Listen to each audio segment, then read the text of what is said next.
Bonjour petits et grands lecteurs, on se retrouve aujourd'hui pour un update lecture. Pour commencer, il y a de la fantasy, il y a des romans classiques et un roman en anglais qui est traduit en français. Je vais commencer par le classique, qui est pas vraiment un classique au sens où c'est sorti il y a des siècles et des siècles, mais pour moi c'est un classique de la littérature sur la Shoah. Vous avez sûrement vu le film m'a conquise énormément, je l'ai vu quand j'étais en 3ème, c'est quelque chose qui m'a énormément marqué. Et le livre était bien mais m'a pas fait ressentir autant d'émotions que le film a su susciter chez moi. Donc il s'agit du pianiste de Władysław Szpilman. Je sais pas prononcer le nom donc voilà, c'est sûrement pas la bonne prononciation.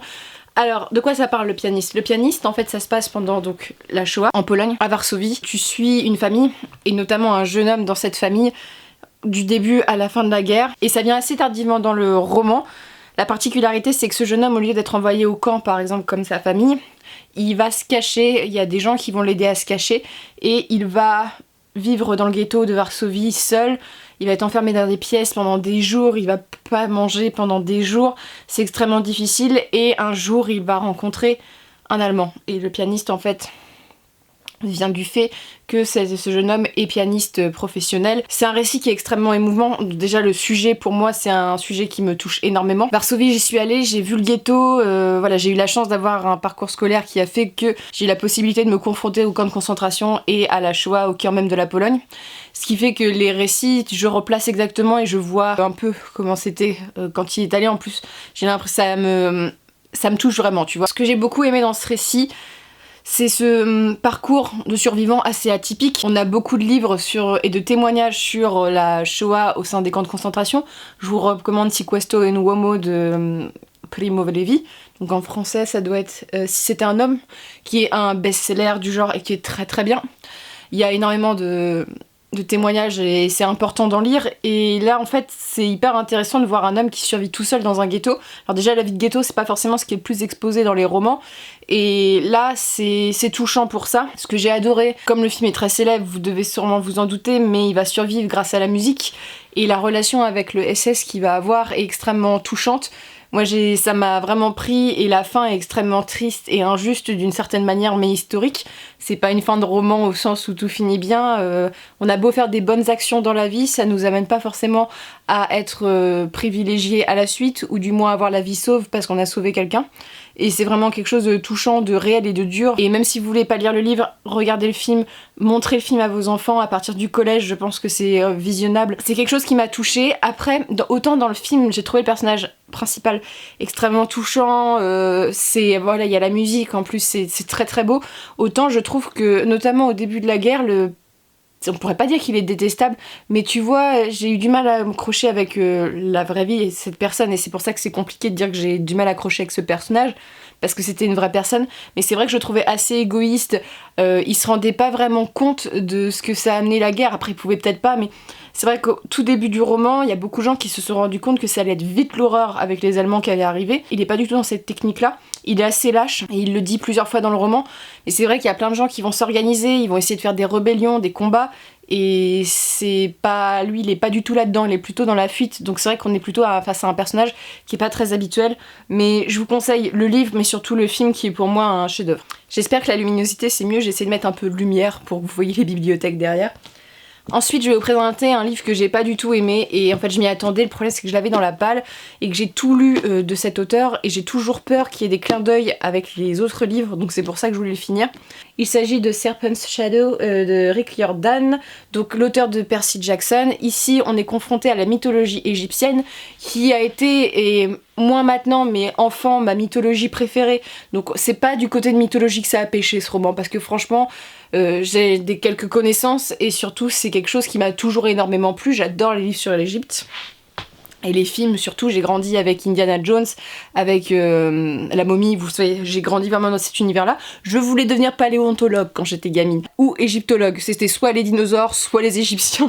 J'avais un choix à faire, mais The Serpent's Shadow, donc en fait dans le premier tome tu suis deux frères jumeaux qui se retrouvent un peu sans leurs parents et rapidement tu te rends compte que c'est les enfants de Isis et Osiris et qui sont destinés à sauver le monde d'un grand méchant.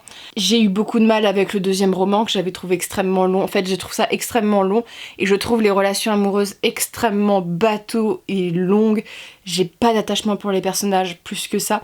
La mythologie est sympa, mais le problème en plus, quand c'est en anglais, les noms de déesses changent parfois ou de dieux, donc il faut s'y retrouver. Autant le personnage des dieux des morts, voilà, il y a beaucoup de personnages que j'aime bien. Un des personnages ne finit pas avec la personne que je voulais, donc je pense que ça joue aussi sur l'appréciation de du roman. Tu vois, là c'est la fin, c'est le final, il y a Apophis à battre, mais j'ai pas eu d'intérêt. Et je trouve les deux personnages agaçants, que ça soit la jumelle, alors qu'en mode je sais tout, mais c'est Hermione Granger, mais dans le premier, et elle évolue pas. Vraiment, elle est hyper agaçante. Et lui, son frère, il est très brave et héros. Et en fait, tu vois, il y avait un truc avec une relation amoureuse qui était hyper intéressant. Et je trouve que ça n'a pas été développé. L'univers, je l'ai pas trouvé extra. Bref, je trouve que c'est le Rick Riordan le moins intéressant. Et pourtant, autant vous dire que j'aime bien Percy Jackson. Je suis en train de lire Les Héros de l'Olympe. Le premier a été vraiment très bon. Le deuxième, je suis un peu déçue parce qu'on ne suit que Percy et d'autres personnages. Donc j'ai lu que les 20 ou 21 premières pages. Donc voilà, on rechange de personnage. Donc je suis en mode bon, il faut... Mais ça a l'air quand même vachement mieux. Et Magnus Chase, j'adore, tu vois. Donc vraiment, c'est pas la série que je vous recommande. Ils sont disponibles en français. Mais à passer. Et pour les fans de égyptologie, tout ça, vous y trouverez pas votre compte parce que c'est très léger, je trouve, les références. Et très cliché surtout. Ensuite, deux très bonnes lectures. La dernière, je vais vous parler donc de Profession romancier et après je vous parlerai de ce gros pavé. Donc Haruki Murakami, grand auteur japonais, le plus célèbre auteur japonais, un des plus célèbres auteurs tout court au monde, qui a écrit donc un essai qui s'appelle Profession romancier. Murakami, je n'ai lu que ses nouvelles, je n'ai pas lu ses romans pour des raisons extrêmement personnelles que je partagerai pas en vidéo. Ça m'a donné envie de les lire et il faudrait que je passe la barrière pour les lire un jour. Profession romancier, c'est un essai, donc on n'est pas sur... Murakami écrit autant des romans, des nouvelles que des essais. Il avait écrit un essai sur la marche à pied, qu'on m'a toujours conseillé parce que c'est un grand marcheur et il en parle aussi dans ce livre-là. En fait, tout bêtement dans ce roman, Murakami, il va écrire sur sa relation à l'écriture, sur la profession de romancier, sur les lecteurs, sur comment il est devenu auteur et comment il est resté. Ce que j'ai beaucoup aimé, c'est que je connaissais pas du tout la vie de l'auteur et on peut se dire qu'un mec comme ça a forcément eu tout rubis sur l'ongle, qu'il a bien réussi. En général, je dis pas tout le temps, mais il y a beaucoup d'auteurs qui viennent de familles avec beaucoup qui sont fortunées ou bourgeoises à la base. Murakami était un petit peu bourgeois à la base, sauf que ses études ont fait qu'il est devenu extrêmement pauvre une partie de sa vie. Et il a extrêmement travaillé, il a tenu un restaurant avec sa femme en écrivant ses livres, il tenait le restaurant le jour et il écrivait la nuit, il dormait presque pas. Donc voilà, on voit le mec, tu sais, en shonen, on était vraiment dans ce délire-là. Ce que j'ai beaucoup aimé, c'est que chaque chapitre traite d'une thématique, donc je vais peut-être vous en citer un ou deux. Donc il y a à propos de l'originalité, par exemple, faire du temps son allié, donc c'est vraiment des trucs techniques. Une activité physique totalement personnelle, ça c'est ça. Comment faire du sport quand tu es écrivain, parce qu'il faut vraiment se vider la tête et que tu peux pas écrire sur mesure et quand tu veux. À propos des prix littéraires, qui est un de mes chapitres préférés, comment je suis devenue romancier. Donc tu vas aborder autant son métier de romancier, donc voilà, comment il est devenu romancier, les prix littéraires, j'aime beaucoup sa vision parce que il y a énormément d'auteurs que j'apprécie qui n'ont jamais reçu de prix littéraire. La fantasy n'est pas un secteur où il y a beaucoup de prix. Il y a les prix des Imaginales par exemple, prix Merlin, ce genre de choses, mais c'est pas vraiment reconnu par la critique institutionnelle des livres.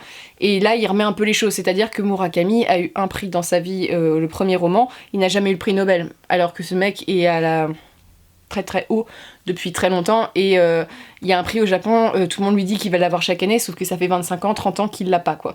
Donc il parle de ça, alors j'ai beaucoup aimé ce chapitre et c'est ce que j'expliquais je crois dans un book haul, c'est très différent d'écrire un roman et un bon roman, c'est très différent d'écrire plusieurs romans et plusieurs bons romans et surtout c'est très très dur et il explique bien d'être romancier sur 30 ans par exemple, d'écrire beaucoup de romans sur beaucoup d'années et c'est vrai que il explique beaucoup de points et des points que j'ai pu grâce à mon travail voir à travers certains auteurs, tu le ressentais notamment, c'est-à-dire qu'il y a une certaine lassitude parfois de certains auteurs, il y a une difficulté, c'est-à-dire qu'il y a des contrats d'auteur où tu dois sortir un livre par an et donc la qualité d'un roman est pas toujours la même quand tu dois écrire, c'est compliqué. Il parle aussi d'une certaine lassitude, c'est-à-dire de faire exactement le même métier, de pas forcément être reconnu, quand tu sors un livre, tu te fais critiquer, tu te rends compte qu'un mec comme Murakami, qui a quand même une plume, qui est quand même reconnu pour être un très grand auteur, se fait cracher dessus par la presse ou ce genre de choses assez continuellement, Donc voilà, c'est un peu un métier, vous voyez les gros youtubeurs, tu vois, vraiment cette popularité avec le jugement d'autrui, et il est aussi ressenti par les écrivains. C'est un métier qui est précaire, voilà. Je veux dire, quand tu t'appelles Musso, c'est sûr que tu gagnes des millions, mais pour les écrivains un peu moins connus, c'est compliqué de vivre de sa plume, c'est compliqué d'autant plus que le livre est un secteur de plus en plus concurrentiel, qui a des concurrences qui n'existaient pas, l'autopublication par exemple, il y a encore quelques années.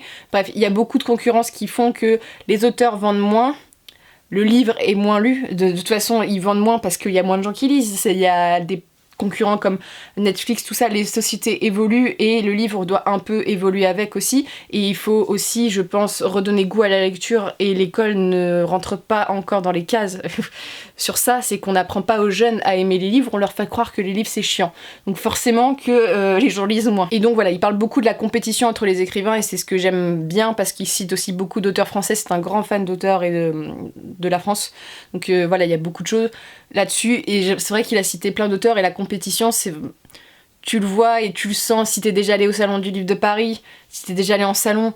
Je veux dire, il y a certains auteurs, quand ils voient des queues de 2h30 et qu'à côté ils ont personne, voilà. Moi j'ai même entendu quand il y a eu la Georgia Caldera qui faisait signer à Paris il y a 2-3 ans, qui donc avait une queue de 2h30, j'ai entendu des journalistes de France 2 en disant mais comment elle peut avoir autant de personnes à l'écrit du fantastique. Et c'est compliqué, il y a toujours une concurrence, et voilà, donc c'est très intéressant, je vous le recommande.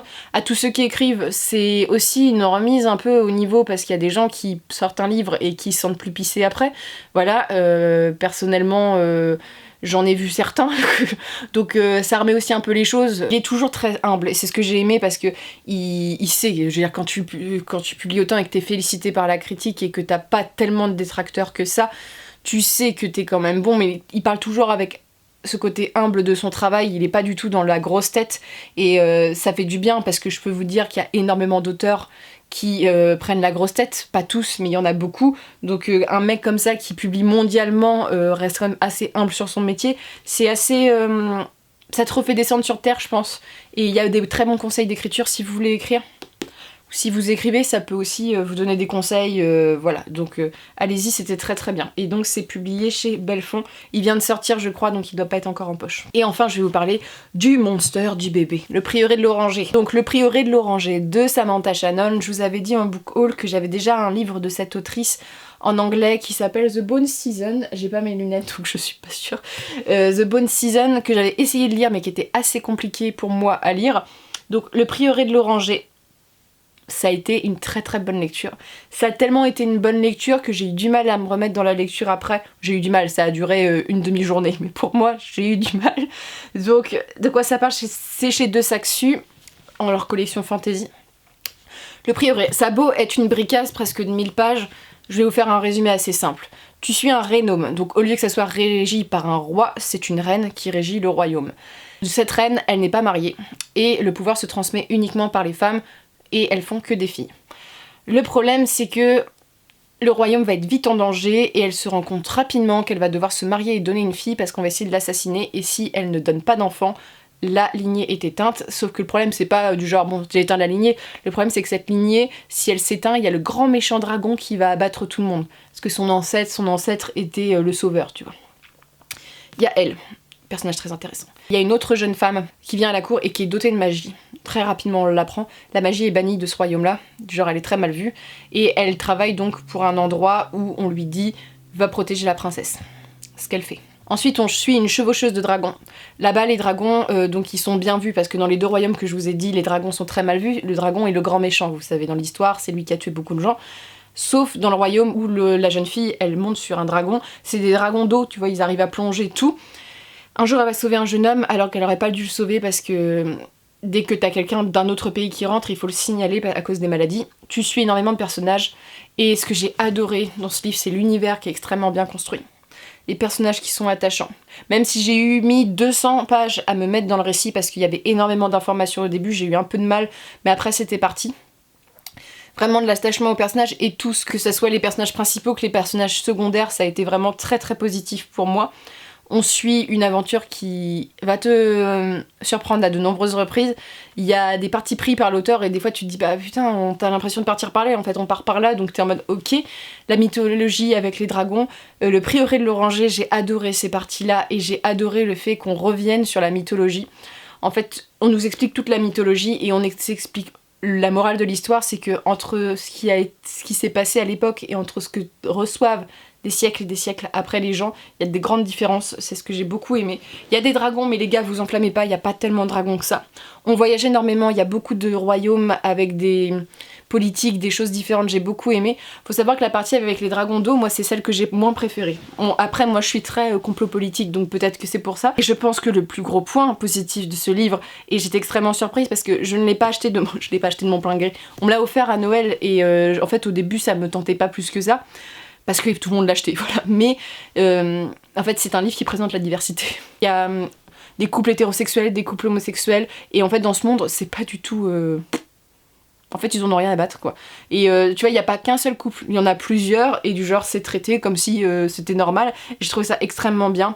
Il y a donc un couple homosexuel pendant tout le roman qui va se développer, et j'ai énormément aimé comment c'était fait.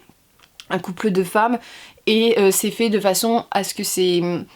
traité comme une relation amoureuse dite hétéro, c'est-à-dire considérée comme la norme par beaucoup de pays.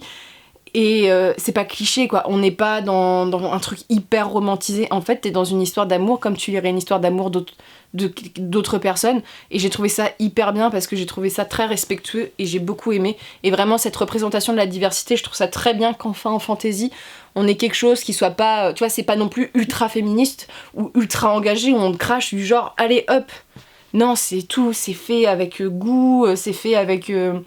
c'est bien pensé, et c'est vraiment une série, alors c'est un pavé, mais pour l'instant, même si vous regardez les critiques américaines ou anglaises, le livre plaît énormément, et moi je suis plutôt partisane de ceux qui ont aimé le livre. Franchement, ça a été un univers qui m'a transporté. La fin, alors c'est un tome unique, mais franchement, je pense que si le livre a énormément de succès, on peut peut-être espérer une suite, les gars. C'est une très belle fin, vous pourrez sortir aussi les mouchoirs à plusieurs endroits. Et moi j'ai envie d'avoir une suite en fait, parce qu'il y a plein de trucs. On te pose et tu as envie de dire mais développe, j'ai envie de savoir. Tu vois, tu te dis la Brica ça fait déjà ça, mais j'en voulais plus, tu vois. Donc vraiment c'est une pépite. Pour l'instant c'est un des meilleurs livres, voire le meilleur livre de 2020 que j'ai lu, et je vous le conseille absolument.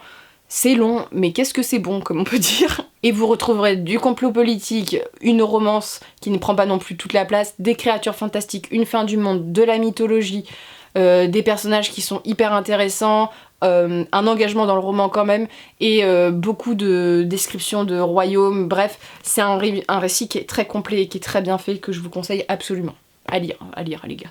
Donc c'en est tout pour cette update lecture. Voilà, j'étais très positive sur le prieuré de l'Oranger. J'ai vu que Tiki Bookin, je crois que c'est comme ça que ça se prononce, elle l'a beaucoup aimé. J'ai dit bon c'est bon, il n'y a pas que moi qui l'aimais. Et je vous la conseille vraiment si vous recherchez des livres notamment qui parlent de diversité, tout ça, c'est vraiment un livre à lire. Et en plus en fantasy, il est très très bon, je trouve qu'il fait vraiment le taf. Allez-y, non, aussi dans la lecture, pas trop hypé, hein, je vous le répète, parce que le problème c'est que souvent on est déçu après, mais c'est une très bonne série que je vous conseille, et je suis actuellement en train de lire Percy Jackson, The Sound of Neptune, donc le deuxième tome des Héros de l'Olympe. Je viens de finir La Peur du Sage, tome 2, partie 2, et ça sera bientôt notre update lecture, mais j'ai des choses à dire sur cette série. Comment... Ouais, ça va être très dur de vous expliquer ça, parce que tu peux adorer une série et ne pas aimer un moment et réadorer une série. Donc voilà, n'hésitez pas comme toujours à me dire ce que vous êtes en train de lire ou ce que vous comptez lire bientôt, et je vous souhaite une bonne journée et de bonnes lectures.